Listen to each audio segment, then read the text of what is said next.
بلکہ یہ برکت کی بات ہے. بہرحال یہ لڑائی کا اعلان ہوا تو 30,000 کی نفری، 30,000 کی تعداد یہاں پر جمع کر دی گئی. اب کسی کے پاس گھوڑے ہیں، کسی کے پاس گھوڑے نہیں ہیں، کسی کے پاس اونٹ ہیں، کسی کے پاس اونٹ نہیں ہے، لیکن سب سے چوٹی کے آزمائش کا مرحلہ آیا کہ یہاں پر کھجوروں کے اتارنے کا وقت ہے، موسم ہے. اگر یہ لڑائی کے لیے چلے جائیں، یہ کھجور نہیں اتریں گے تو 1 سال کا گھاٹا ہوگا، کیونکہ یہ سیزن کا دھندا ہے. اگر چھوٹ جائے تو پھر کمانے کا موقع پھر آئندہ ہی سال ہے، اور اگر نہیں اتاریں تو یہ پورا مال سڑ جائے گا اور درختوں کو نقصان پہنچے گا، وہ سو الگ. اب یہاں پر جو انصاری صحابہ تھے وہ تھوڑی دیر کے لیے یہ سوچ میں ملوث ہو گئے کہ بھائی یہ کیا کریں، کیسے اس پریشانی سے نکلیں. وہاں پر آئے منافقین. مدینے کے زمانے میں منافقین کی کچھ کم تعداد نہیں تھی. یہ وہ لوگ تھے جو ظاہری طور پر تو اسلام کا دعویٰ تھا، باطنی طور پر اسلام کو پسند نہیں کرتے، اسلام کو نفرت کرتے. قربانی تو دور کی بات، چھوٹی چھوٹی چیزوں سے انہیں لگاؤ نہیں تھا. اب یہ منافقین آئے جو کم تعداد میں نہیں تھے، بڑی تعداد میں تھے مدینے میں. تو یہ آئے، انہوں نے انصاری صحابہ سے کہا وقالوا لا تنفروا فی الحر، اس شدت کی دھوپ میں، اس کاشتکاری کو چھوڑ کر، ان کھجوروں کو چھوڑ کر تم جاؤ گے لڑائی کے لیے جاؤ گے تو پہلے تو سفر بڑا لمبا ہے اور کڑاکے کی دھوپ ہے، کڑاکے کی دھوپ ہے. اس دھوپ میں اتنا لمبا سفر کرو گے تو بیمار پڑ جاؤ گے، اتنا لمبا سفر کرو گے تو ہار جاؤ گے، جیت نہیں پاؤ گے. اب اس کے اوپر تجارت میں جو گھاٹا ہے یہ تو الگ بات ہے. تو یہ آئے منافقین، آ کر انہوں نے مومنین کو بہکایا اور انہیں پست ہمتی دی اور ان کے جذبات کو پست کرنے کی کوشش کی. اور اللہ سبحانہ وتعالی نے انہیں منہ توڑ جواب دیا، کہا قل نار جہنم اشد حرا. اے نبی صلی اللہ علیہ وسلم، ان منافقین کو آپ جواب دیجئے، کہیے یہ کڑاکے کی دھوپ کو دیکھ کر پریشان ہو رہے ہو، یہ کہتے ہو کہ آگے نہیں بڑھ سکتے، یہ کہتے ہو کہ تجارت میں گھاٹا ہوگا، یہ کہتے ہو کہ فلاں فلاں نقصان ہوگا.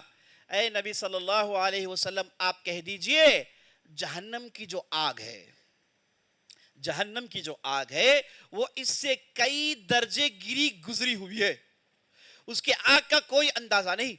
ایک حدیث میں آپ صلی اللہ علیہ وسلم نے ارشاد فرمایا یہ جو دنیا کی آگ ہے یہ آگ 70 مرتبہ بجھائی ہوئی آگ ہے. صحابہ نے کہا یا رسول اللہ 70 مرتبہ بجھائی ہوئی آگ کا یہ عالم ہے کہ وہ سب کو جلا دیتی ہے، سب کو جھلسا دیتی ہے، تو اللہ کے رسول جہنم کی آگ کا کیا؟ نبی صلی اللہ علیہ وسلم نے کہا کہ وہ تو اس سے 70 گنا طاقتور ہوگی، 70 گنا جہنم کی آگ طاقتور ہوگی. عزیز ساتھیوں بزرگوں، جہنم کا ذکر قرآن میں کئی جگہ آیا ہے، اور اللہ نے کبھی جہنم کے بارے میں کہا نزاعۃ للشوى، یہ لوگوں کے چمڑیوں کو ادھیڑ دیتی ہے. جہنم میں لوگ جلائے جائیں گے، نعوذ باللہ. جہنم میں جہنمیوں کو کھولتا ہوا پانی دیا جائے گا، جب وہ پیئیں گے ان کے حلق پھٹ کے پانی باہر سے گر جائے گا. جہنم میں جہنمیوں کے جسموں کو بڑا کر دیا جائے گا، جہنم میں جہنمیوں کے دانت بڑے ہوں گے، جہنم میں انتہائی اذیت ہوگی، اذیت کئی سال تک ہوتی رہے گی. اور نبی صلی اللہ علیہ وسلم نے جا بجا کہا، اور قرآن میں اللہ نے جا بجا کہا وَسَاءَتْ مَصِيرًا، جہنم انتہائی بدترین ٹھکانہ ہے. اللہ نے کہا جہنم انتہائی بدترین ٹھکانہ ہے، یہاں کی آگ انتہائی برباد کن ہے، اور یہاں کی سردی انتہائی مہلک ہے. اللہ اور اللہ کے رسول نے جہنم کی جو خطرناکیاں، جو ہولناکیاں بیان کی، عزیز ساتھیوں، اسے پڑھنے کے بعد کوئی آدمی نہیں کہے گا کہ بھائی یہ کیا دھوپ ہے. تو یہاں پر منافقین آئے اور انہوں نے مومنین کو بھڑکایا، کہا کہ کڑاکے کی دھوپ ہے مت نکلو، اور اللہ نے جواب دیا. یہ منافقین کے ان بھڑکاؤ بھاشن کو دیکھ کر مجھے آج ہمارے معاشرے میں بعض ذمہ دار جو بھڑکاؤ بھاشن دے رہے ہیں وہ یاد آ رہا ہے.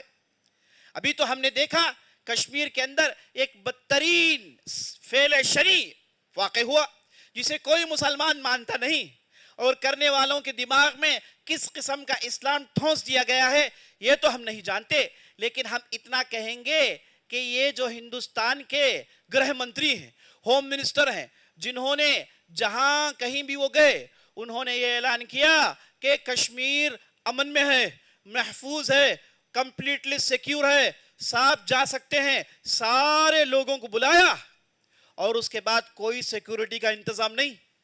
یہ جو پہلگام ہے، پہلگام، یہاں پر یہ پہاڑی ہے، یہاں پر کہتے ہیں کہ 2500 کے لوگ جمع تھے، سب قدرت کے نظاروں سے لطف اندوز ہو رہے تھے، اچانک گولی برسانے والے نکل آئے، کہتے ہیں کہ وہاں پر ایک پولیس والا بھی نہیں تھا، ایک آرمی بھی نہیں تھا، بچانے کے لیے ادھر کوئی فرد نہیں تھا۔ اب سوال یہ پیدا ہوتا ہے کہ سارے ملک میں گھوم گھوم کے یہ اعلان کیا گیا کہ امن آ گیا کشمیر میں، کشمیر میں ہم نے 370 لاگو کر دیا ہے، کشمیر میں کوئی بھی آ سکتا ہے، کوئی بھی جا سکتا ہے، پر امن ہے، عام جگہ بن گیا۔ جن لوگوں نے اعلان کیا انہیں اب پکڑنا پڑے گا، انہیں پوچھنا پڑے گا کہ بھائی کس بنیاد پر تم نے کہا، یہاں پر پورا سیکیورٹی کہاں انتظام کیا؟ اب یہاں پر دیکھتے ہی دیکھتے 28 لوگوں کو موت کے گھاٹ اتار دیا گیا، اور ایک بہت بڑا ہندوستان کے سیکیورٹی پر حملہ ہے عزیز ساتھیوں۔ اور اس کے باوجود ہم یہ دیکھتے ہیں کہ ایک مذہب کو ٹارگٹ کیا جاتا ہے اور ایک مذہب کو کہا جاتا ہے کہ ان لوگوں نے مارا۔ ان ظالموں کو یہ بھی جان لینا چاہیے کہ جب حملہ ہو رہا تھا وہاں پر جو بھی لوگ تھے، مسلمان ہو کہ غیر مسلمان، انہیں بچا کر نیچے اتارنے والے وہیں کے مسلمان تھے۔ اور اس دوران ایک صاحب جن کا نام عادل حسین شاہ تھا وہ بھی قتل کر دیے گئے، وہ بھی ان گنڈوں اور ان درندوں کے خلاف انہوں نے بھی آوازیں اٹھائی، لڑائی کرنے کی کوشش کی، اور اس کے بعد اسی لڑائی میں انہوں نے اپنا جان دے دیا۔ تو یہاں پر ہم یہ دیکھ رہے ہیں کہ عجیب و غریب ماحول پیدا ہو گیا ہے۔ کرنا تو یہ چاہیے تھا کہ بھائی سیکیورٹی کیوں ٹائٹ نہیں؟ جن لوگوں نے سیکیورٹی نہیں دیا انہیں پکڑنا چاہیے تھا۔ 2000 کی نفری جمع ہو رہی ہے، ایک پولیس نہیں، ایک آرمی نہیں، ایک سیکیورٹی کا انتظام نہیں۔ یہاں پر سیکیورٹی کا بہت بڑا فیلئر ہے، اس پر گفتگو ہونی چاہیے۔ لیکن اس کے باوجود ہم دیکھتے ہیں کہ سوشل میڈیا میں، گودی میڈیا میں ہم یہ دیکھتے ہیں کہ ایک مذہب کو ٹارگٹ کیا جاتا ہے، کہا جاتا ہے کہ دیکھو یہ لوگ کیسے اپنے دین کو پھیلانے کی کوشش کر رہے ہیں، دیکھو یہ لوگ کیسے لوگوں پر زبردستی کر رہے ہیں۔ یہ جو کام ان لوگوں نے کیا کسی مسلمان ماننے کے لیے تیار نہیں ہے، یہ انتہائی غلط طریقہ ہے۔ اسلام میں ایک جان کو مارنا ساری امت کو مارنے کے برابر ہے۔ کسی بھی شریعت میں، کسی بھی عالم نے، کسی بھی فقہ کتاب میں اسے جائز نہیں قرار دیا کہ آپ رینڈملی جسے چاہے ماریں، رینڈملی جسے چاہے قتل کریں، جس پر چاہے ہتھیار چلائیں، اور کہیں پر بھی اسلام میں اجازت نہیں کہ آپ کلمہ پڑھو ورنہ ہم آپ کو مار دیں گے۔ اللہ نے قرآن میں کب کا کہا لا اکراہ فی الدین قد تبین الرشد من الغی، اللہ نے کہا کہ دین کے معاملے میں زبردستی نہیں۔ یہ نبی صلی اللہ علیہ وسلم کی پوری تاریخ آپ کے سامنے ہے، نبی صلی اللہ علیہ وسلم کی پوری سیرت آپ کے سامنے ہے۔ بتائیے کہ نبی صلی اللہ علیہ وسلم نے کسی ایک فرد کو یہ کہا ہو کہ لا الہ الا اللہ کہو ورنہ ہم تمہارے گردن کو مار دیں گے؟ ایک بھی مثال نہیں ملتی، یہ شریعت ہے ہی نہیں۔ اب معاملہ یہ ہے کہ بعض لوگوں کو غلط اسلام سمجھا دیا گیا ہے، اور یہ عام طور پر عزیز ساتھیوں، بزرگوں، یہ جمعے کے موقع پر میں پیغام آپ کو دینا چاہتا ہوں کہ آپ اگر اہل علم سے کٹیں گے، اگر آپ دین کو اہل علم سے نہیں لیں گے، سکولر سے نہیں لیں گے، ہر ایرے غیرے نٹو خیرے جو کچھ بھی کہتا ہے اسے آپ سننا شروع کر دیں گے، ایسے ہی جذباتی بیانات کر کے لوگوں کو گمراہ کرتے ہیں۔ اور ہم نے ہمارے معاشرے میں ایسے نوجوانوں کو بھی دیکھا جو بدکی باتیں، پاگلوں کی بات کر رہے ہیں، یہ بھول گئے ہیں کہ وہ ہندوستان میں ہیں، یہ بھول گئے ہیں کہ وہ ایک سیکولر معاشرے میں رہتے ہیں۔ ان تمام چیزوں کو بھولا کر وہ بہکی باتیں کرتے ہوئے ہم نے خود سنا ہے ایسے نوجوانوں کو۔ تو اس کی وجہ یہ ہے کہ انہوں نے علم سے اپنے آپ کو روک لیا، اہل علم کے پاس جانا انہوں نے روک دیا۔ یہ ایسے لوگوں کو آپ جوڑ کے چیک کیجئے، ان میں سے آپ کو ایک بھی عالم نہیں نظر آئے گا، ایک بھی دین پڑھا ہوا نظر نہیں آئے گا۔ اس نے پتہ نہیں 2-3 کتابیں پڑھ لی اور اس کے بعد فتوے کا بازار گرم کر دیا۔ ایسے کچھ فہم جن لوگوں نے دین کو غلط سمجھا ہے، ان لوگوں سے دیکھیے کتنا بڑا نقصان ہو رہا ہے، کتنا بڑا نقصان ہو رہا ہے۔ اور سارے ہندوستان میں اب اسلام کو ٹارگٹ کیا جا رہا ہے، یہ بھول گئے کہ غلطی کس کی ہے، یہ بھول گئے کہ کرنے والے کون ہیں، اور یہ بھی بھول گئے کہ بچانے والے کون ہیں، یہ بھول گئے کہ وہاں پر شہید ہونے والے میں ایک مسلمان بھی ہے، لیکن انہیں تو ایک مدعا چاہیے تھا، اسے مدعا وہ لوگ بنا رہے ہیں۔ سوشل میڈیا میں ڈھیر ساری کوششیں ہو رہی ہیں کہ مسلمانوں کو اور اسلام کو بدنام کیا جائے۔ دیکھیے یہ ایسا ہی ہوتا ہے جب لوگ علم کی راہ کو چھوڑ دیں، اہل علم کی راہ کو چھوڑ دیں، دین کو اپنے منمانی انداز میں سمجھنے کی کوشش کریں۔ بہرحال میں یہ پیش کر رہا تھا، منافقین نے آ کے صحابہ سے کہا کہ بھائی آپ اس دھوپ میں مت نکلیے۔ اللہ نے کہا کہ بھائی دھوپ کی بات کیا کر رہے ہو، جہنم کی آگ اس سے گئی گزری ہے، جہنم کی آگ کو یاد کریں۔ تو اس ماحول میں عزیز ساتھیوں، ہم اور آپ کو کرنا چاہیے، جب بھی آپ کڑاکے کی دھوپ دیکھ رہے ہیں، آپ کے جو ماتھے سے پسینہ اونڈل رہا ہے، جسم سے پسینہ اونڈل رہا ہے، آپ ایک لمحے کے لیے، تھوڑی دیر کے لیے سوچ لیجئے کہ جہنم میں آپ کیا برداشت کر پائیں گے۔ تھوڑی دیر کے لیے آپ سوچ لیجئے، آپ اللہ کے راہ میں، اللہ کی بارگاہ میں قیامت کے دن 50,000 سال کھڑے ہونے والے ہیں، وہاں پر سورج کو قریب کر دیا جائے گا اور جسم سے پسینہ اونڈلتے رہا ہونا شروع ہو جائے گا، اور بعض لوگوں کے پسینے ان کے ٹخنوں تک ہوں گے، بعض لوگوں کے پسینے ان کے گھٹنوں تک ہوں گے، بعض لوگ پسینوں میں غوطے مار رہے ہوں گے۔ یہ عالم ہوگا محشر میں۔ ان چیزوں کو تھوڑی دیر کے لیے یاد کر لیں اور اپنے ایمان کو تازہ کر لیں۔ اللہ سے ہم دعا کرتے ہیں ہم نے جو بھی کہا، جو بھی سنا ہے، اس کے مطابق عمل کرنے کی توفیق بخشے۔ سبحان ربک رب العزت عما یصفون وسلام علی المرسلین والحمد للہ رب العالمین۔